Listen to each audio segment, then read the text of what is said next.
That's why you are a government consultant on IT systems. On what?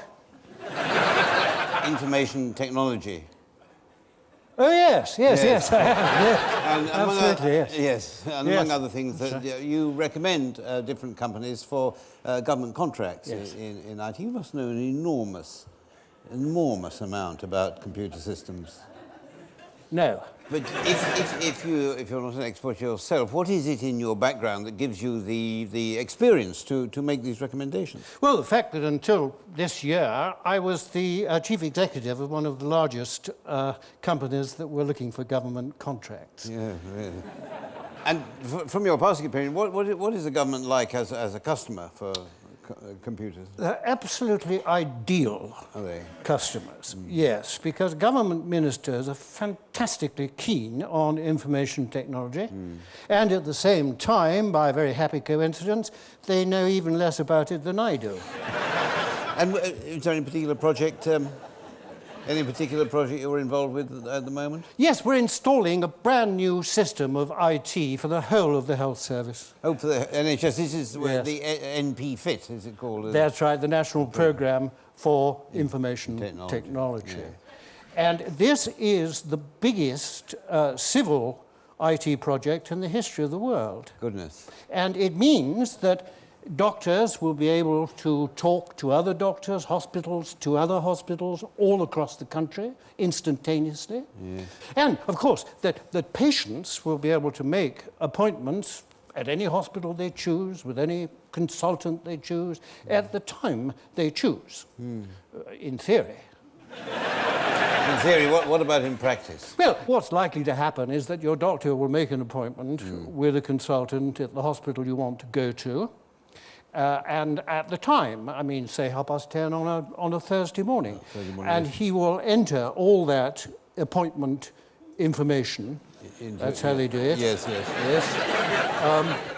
In the computer. Yes. And almost instantaneously, the computer will tell you you can't have one. And what's the advantage of that? Well, the advantage is that it would save an enormous amount of time. Yes. Because at the moment, sometimes you have to wait 2 or 3 weeks to be told you can't have an appointment.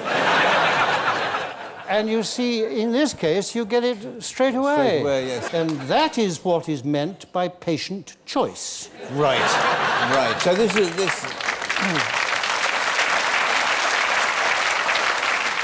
This is good news for patients, because the record of computerisation in government departments has not been exactly unblemished, has it?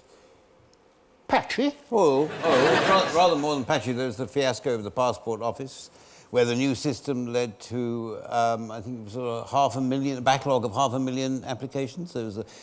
There was a criminal records bureau where the new system led to schools being short of teachers. It cost £150 million more than it should have done. There was air traffic control delivered years late.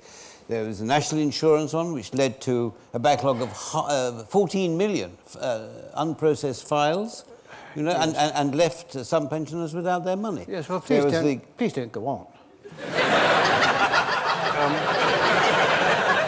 It's tedious. I mean, I think you're being very, very selective here. Well, if I may say so. I mean, you could have mentioned the individual learning accounts, immigration and asylum, at magistrates' court, which links all the magistrates' courts in the country together. Yes, but that cost twice as much as it should have done. Well, you may say that, but the real point is that with these projects I've just enumerated, we haven't had any problems. Why not? Because they've all been abandoned.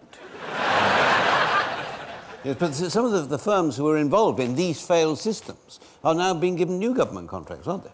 Well, they are, that's true, but I mean, there is a principle, and I've followed it all through my life, that we learn most from our mistakes. Right. And you see, on that basis, these companies have learned an enormous amount. So to go back to the NHS product, this is bound, of course, to be very expensive. Yes, it is. It's going to be expensive, but we're going to keep a very, very tight grip on the finances. Are you? So how much will the whole programme eventually cost? Well, I'm afraid I can't tell you that because it's commercially sensitive. What does that mean? It means you don't know. Exactly. Yes.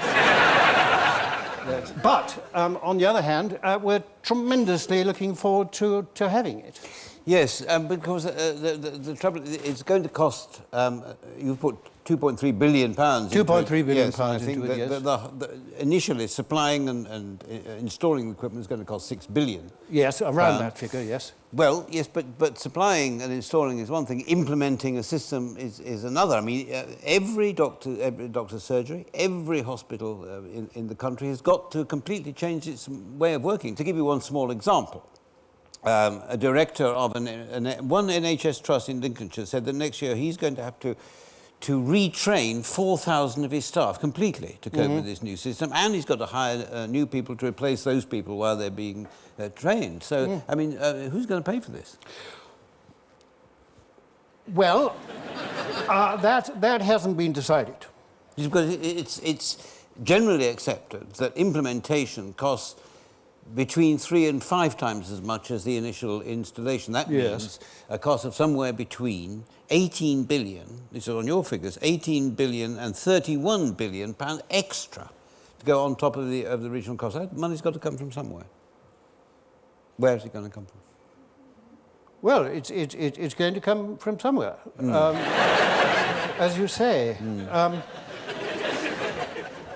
And you see, don't forget that Christmas is just around the corner. And I've already written my letter to Santa. Yes. See, what the NHS trusts are worried about is that if they have to pay for all this extra, the implementation out of their own budgets, they're going to have nothing left to treat patients with.